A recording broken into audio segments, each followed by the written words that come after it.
Fixing text in Excel is never fun and sometimes might require you to build complicated text formulas in order to make your text useful.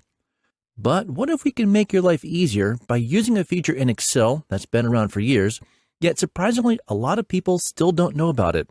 It's called flash fill, and it could make using text formulas obsolete.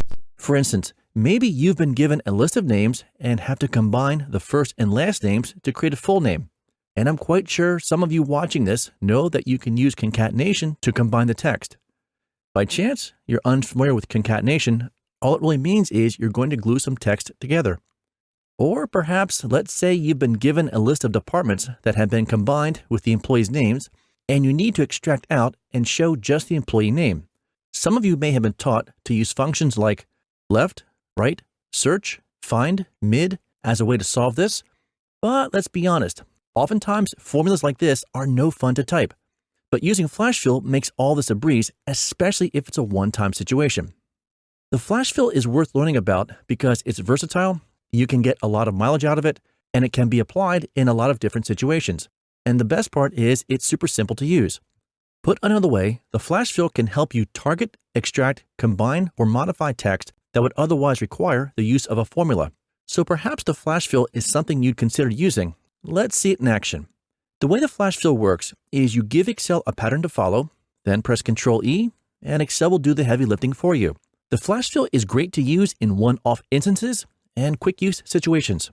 We'll discuss some of the limitations with the flash fill at the end of the video, so don't be shy about sticking around.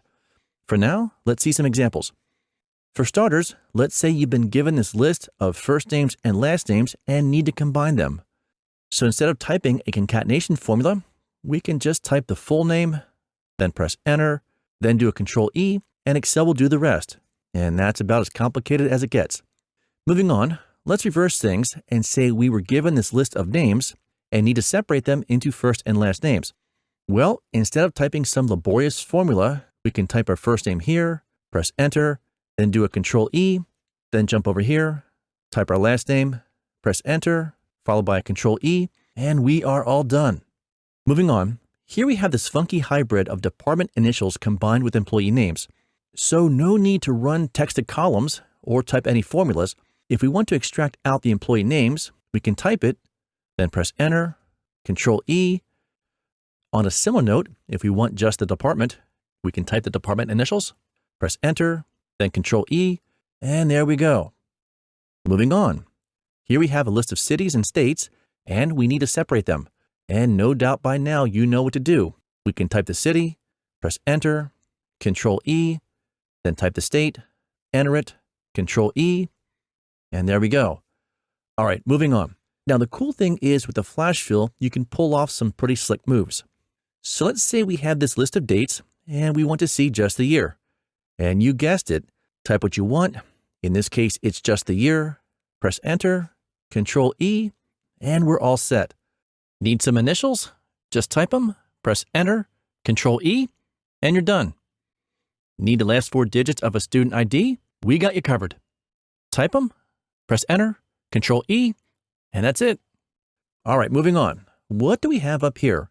Well, it looks like we have some customer details all crammed into one cell, and we need to separate the data into first name, last name, city, and state. So you know the drill. We can type our first name, press Enter, then Ctrl E. Next, type our last name, press Enter, Ctrl E. Then type the city, press Enter, Ctrl E. Last, type the state, enter it, Ctrl E, and we are all done. Okay, so let's top things off with this. Let's say we want to send our customers a short thank you note for making a purchase, and we want to personalize it. So we can jump over here, type something like this, press Enter, then do a Ctrl E, and check it out. Not too bad. All right, as we wrap things up, here are a few points to consider when using the flash fill. In order for the flash fill to cooperate, you need to be in an adjacent column. Put another way, you can't be several columns over and expect a flash fill to work because it won't detect any data. Next, other times you might have to provide the pattern you want until the flash fill cooperates. Phrased differently, You might need to type the item more than once, repeating things a few times until the flash fill figures out the pattern you're looking for. Now, most important, bear in mind the flash fill is not dynamic, which means that if your original data changes, the places where you used the flash fill won't update. So that's why it's best to use a flash fill as a one-time occurrence. Last, the flash fill is not always 100% accurate nor 100% reliable. Sure, it does a really good job most of the time, yet always double check your results. So in the end, are text functions obsolete? No, not really. They do have their time and place and are especially useful if your source data changes. Yet, if you need a one-off, quick, easy solution, flash fill might be the way to go. All right, and that'll do it for this one. Feel free to leave your thoughts below, and don't be shy about sharing this video as well.